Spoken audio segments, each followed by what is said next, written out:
I think that there is an iron law of Christianity and modernity, I would call it, according to which law Christian communities that maintain a sense of their doctrinal and moral identity and boundaries can not only survive but flourish under the cultural pressures of late modernity and postmodernity, whereas Christian communities that have lost a sense of their doctrinal and moral integrity, identity, and thus boundaries, wither and die.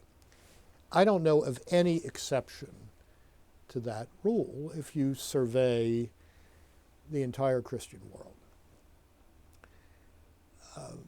One of the most interesting things to me in world Catholicism today is the fantastic growth of the church over the last 2 generations in sub-Saharan Africa, where by the middle of the 21st century there may well be as many as 400 million Catholics in sub-Saharan Africa. These people are living a New Testament experience of the church. They experience the gospel as liberating from all sorts of things. I mean, ancient tribal customs that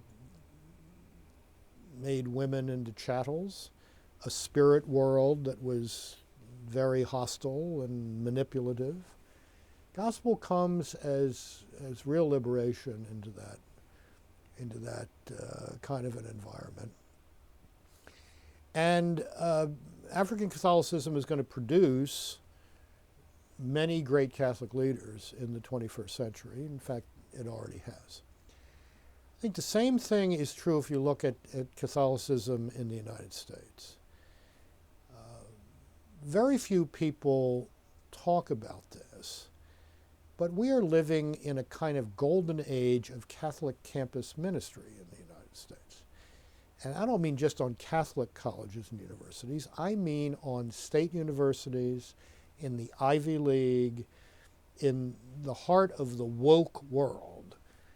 There is vibrant Catholic life through campus ministries, through the Fellowship of Catholic University Students, Focus, young people who go as missionaries to college campuses, what my friends here in Washington at the Dominican House of Studies call the Thomistic Institute, which brings kind of high-end Catholic intellectual life, to now over 120 campuses around the country. They began with the wokest and most prestigious universities, where suddenly, hey, people are interested in something serious, not in political correct sandbox stuff.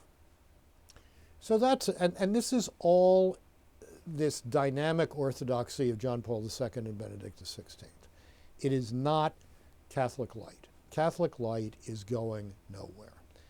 But that's true of Christianity light too. I mean, we talked about the tragedy of mainline, old line, sideline liberal Protestantism, which is dying all over the world, and particularly in the U.S.,